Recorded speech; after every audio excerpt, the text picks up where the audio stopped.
You know how we all do the big countdown for New Year's? Well, I stumbled upon something completely different. It's an invitation from a temple in Thailand, and it offers a totally unique way to ring in the new year. So let's dive into this together. Think about it for a second. How do you usually mark that moment the calendar flips? Is it all about the fireworks, the big party, or maybe something quieter with family?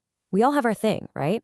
But what if there was a way to kick off the year with a much deeper sense of purpose? Okay, so picture this. Instead of that 10, 9, 8 chaos, imagine the sound of a unified, peaceful chant. A moment that's not about that huge burst of excitement, but about this incredible feeling of collective calm. And that's exactly the experience we're going to unpack. So, looking at this invitation, the first thing that just jumps out is that this isn't just about the stroke of midnight. This is a full-on 2-day journey of reflection and, hitting the reset button. And I gotta say, the way they've structured this is just brilliant. It's basically split into two distinct parts.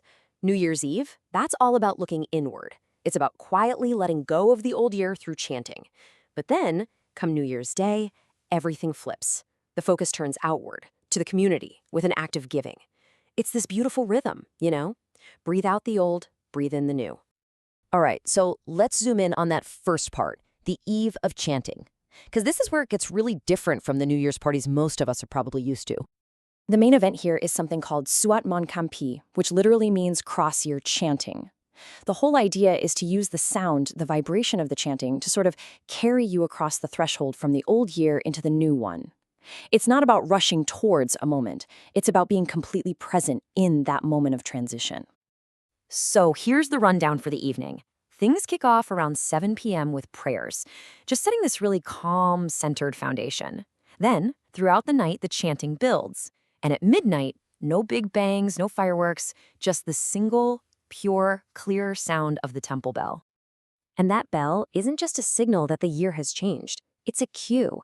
As it rings, everyone joins in the Jayanto chant. Now, this isn't just any chant. It's specifically a blessing for victory and success.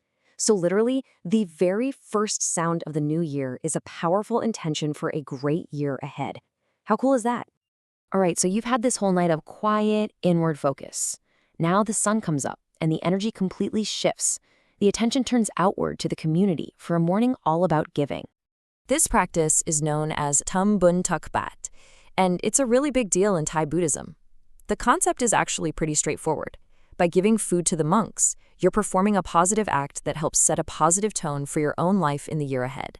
It's about creating good energy right from the start. And what I think is so moving about the ceremony is the flow. First, the community gives to the monks. Then, the monks give blessings back to the community.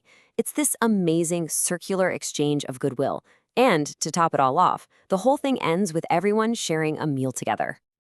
Okay, so we've got the chanting on one side and the giving on the other.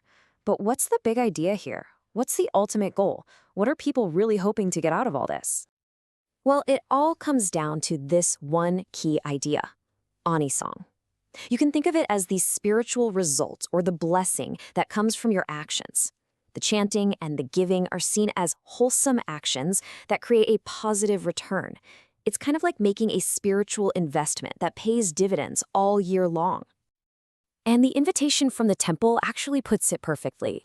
The goal isn't just about getting lucky, it's about actively building up your inner resources, things like mindfulness and wisdom, to help you navigate whatever the new year throws at you.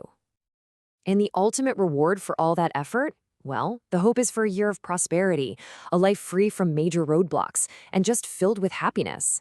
It's this idea that you don't just wish for a good year, you actively create the conditions for one. So when you kind of zoom out and look at the whole picture, what starts as a very specific local tradition, well, it turns out to have a really universal message, something that I think can resonate with anyone, anywhere, as we start a new year. I mean, when you break it down, the celebration is like a perfect blueprint for a meaningful fresh start. You've got reflection, which helps you let go of the past. You've got intention to set a new tone. You've got generosity to create positive energy, community so you're not doing it alone, and a sense of blessing to welcome the future. It really is a universal recipe for renewal. It really makes you think, doesn't it? We get so focused on making these huge resolutions and grand plans. But maybe this tradition is pointing to something different. What if the best way to shape our year isn't with a plan, but with a chant? Not with a resolution, but with an act of generosity? What if the most powerful thing we can do for our future is to simply be fully present for its beginning?